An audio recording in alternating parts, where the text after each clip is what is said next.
With its advanced analytics features, the NL camera for partial discharge detection is the only solution on the market that offers highly automated problem solving.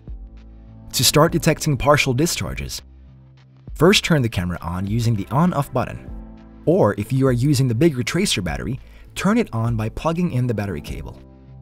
Begin the inspection from one section of the substation, pointing the camera slowly at various components.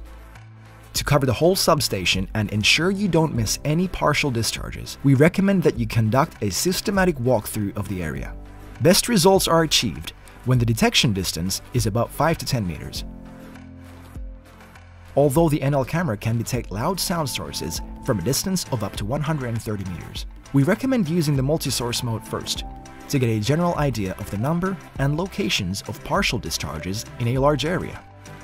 You can then use the single source mode to inspect these partial discharges more closely and take snapshots for in-depth analysis in the NL cloud. When naming the snapshots, remember to follow a clear file naming system. Also, bear in mind that even if the NL camera might show multiple sound sources at the same time, it will only analyze the dominant sound source. When you find a partial discharge, it's beneficial to take several snapshots of it from different angles. This will make it easier to pinpoint the exact location of the problem, as well as to analyze it. When you take a snapshot, remember to set the approximate distance to the sound source.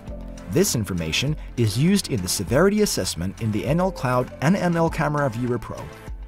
When you are finished with your inspection round, you can upload the snapshots you took to the NL Cloud.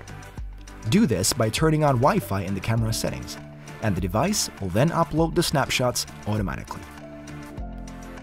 NL Acoustics. We turn sound into value.